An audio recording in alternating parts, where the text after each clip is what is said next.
ಸಭೆ ಆಗಿರ್ಬೋದು, ಗ್ರಾಮ ಸಭೆ ಆಗಿರ್ಬೋದು, ಸಮನ್ವಯ ಸಮಿತಿ ಸಭೆ ಆಗಿರ್ಬೋದು, ಮಕ್ಕಳ ಗ್ರಾಮ ಸಭೆ ಆಗಿರ್ಬೋದು, ಅನೇಕ ಸಭೆಗಳನ್ನು ನಡೆಸ್ಕೊಂಡು ಬಂದಿದ್ದರು. ಈ ವಿಕಲಚೇತನರ ಒಂದು ಅನೇಕ ಸಮಸ್ಯೆಗಳು ಇದ್ದರೂ ಕೂಡ ಅವು ಈ ಒಂದು ಸಭೆಯಲ್ಲಿ ಚರ್ಚೆಯನ್ನು ಮಾಡೋದ್ರ ಮುಖಾಂತರ ಬಗೆಹರಿಸ್ಕೊಳ್ತಾರೆ ಅಂತಕ್ಕಂಥ ಒಂದು ಆಶಾಭಾವನೆಯಿಂದ ನಮ್ಮ ನಿರ್ದೇಶಕರಾಗಿರ್ತಕ್ಕಂಥ ಎಲ್ಲನ ಸಾರಿಗೆ ಅಲ್ಲಿರುವಾಗ ಉಚಿತವಾಗಿ ಆಗುತ್ತೆ. ಯಾವುದೋ ಕೆಲವು ವಿಷಯಗಳಲ್ಲಿ ಸೌಲಭ್ಯಗಳಲ್ಲಿ ರಿಸರ್ವೇಷನ್ ಇರ್ತಕ್ಕಂಥದ್ದು. ನಾವು ಮನೆ ಕೊಟ್ಟಿರ್ತೀವಿ, ಎಷ್ಟೋ ಜನ ಮನೆಯವರೆಲ್ಲ ಘೋಷಣೆ ಇರ್ತಾರೆ, ಬರೋದೇ ಇಲ್ಲ ಪಂಚಾಯತಿಗೆ.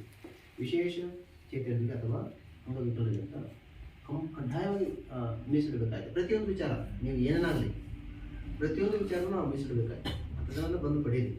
ಮನೆಯೊಳಗಿದ್ದವರು ಸಪ್ರೇಟ್ ಮನೆ ಅಂತವರಿಗೆ ಕೊಡ್ರಿ.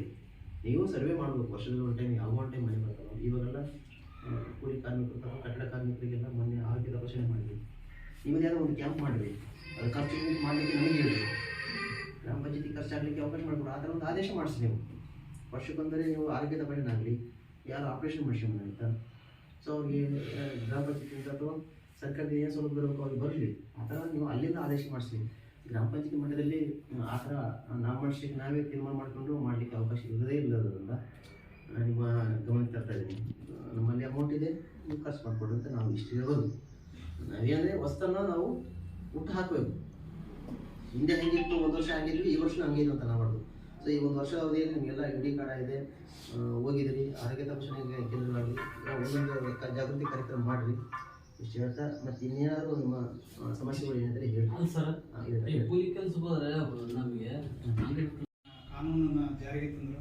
ಇದು 2ನೇ ವರ್ಷದ ಕಾರ್ಯಕ್ರಮ ಆಗಿರೋ ಕಾರಣ ಈ ಒಂದು ಕಾರ್ಯಕ್ರಮದಲ್ಲಿ ನಾವು ಮೊದಲಿಗೆ ಹೇಳೋಕ್ಕೆ ಇಷ್ಟಪಡ್ತೀನಿ. ಈ ಹಿಂದೆ ಅನೇಕ ಜನಕ್ಕೆ UDID ಕಾರ್ಡುಗಳಿರಲಿಲ್ಲ. ಈಗಾಗಲೇ ಅದರ ಒಂದು ಪ್ರೋಸೆಸ್ಸು 80% ರಾಜ್ಯದಲ್ಲಿ ಮುಗಿದಿದೆ.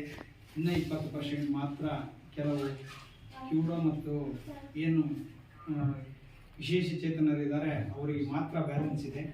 ಆ ಒಂದು ಕಾರ್ಯಕ್ರಮವನ್ನು ಕೂಡ ಈಗಾಗಲೇ ಮುಗಿಸ್ತಕ್ಕಂಥ ಒಂದು ಕಾರ್ಯವನ್ನು ನಮ್ಮ ಬಳ್ಳಾರಿ ಜಿಲ್ಲೆಯಿಂದ ಹಮ್ಮಿಕೊಳ್ಳಲಾಗಿದೆ.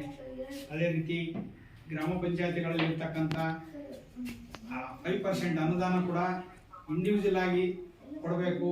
ಅದನ್ನು ಈಗ ನಮಗೆ ಒಂದು ಆದೇಶ ಏನಪ್ಪ ಆಯ್ತು ಅಂದರೆ, ಎಲ್ಲ ಒಂದು ಗುಂಪಾಗಿ ಒಟ್ಟಾಗಿ ಮಾಡ್ತಕ್ಕಂಥ ಒಂದು ಕೆಲಸಗಳಿಗೆ ಮಾತ್ರ ಈ ಒಂದು 15ನೇ ಹಣಕಾಸಿನಲ್ಲಿರ್ತಕ್ಕಂಥ ಅನುದಾನವನ್ನು ಬಳಕೆ ಮಾಡಬೇಕಂತ ಸರ್ಕಾರದ ಆದೇಶ ಇದೆ.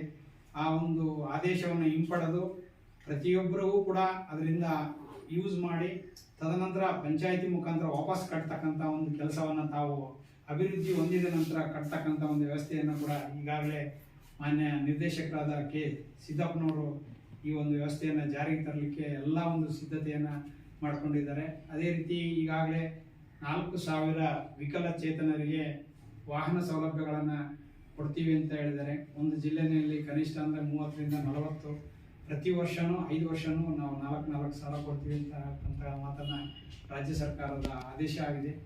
ಅದೇ ರೀತಿ ಮುಂದಿನ ದಿನಗಳಲ್ಲಿ ಎಲ್ಲ ಸೌಲಭ್ಯಗಳು ಕೂಡ ಈ ಒಂದು ಗ್ರಾಮೀಣ ಮಟ್ಟದಲ್ಲಿ ಸಿಗ್ತವೆ.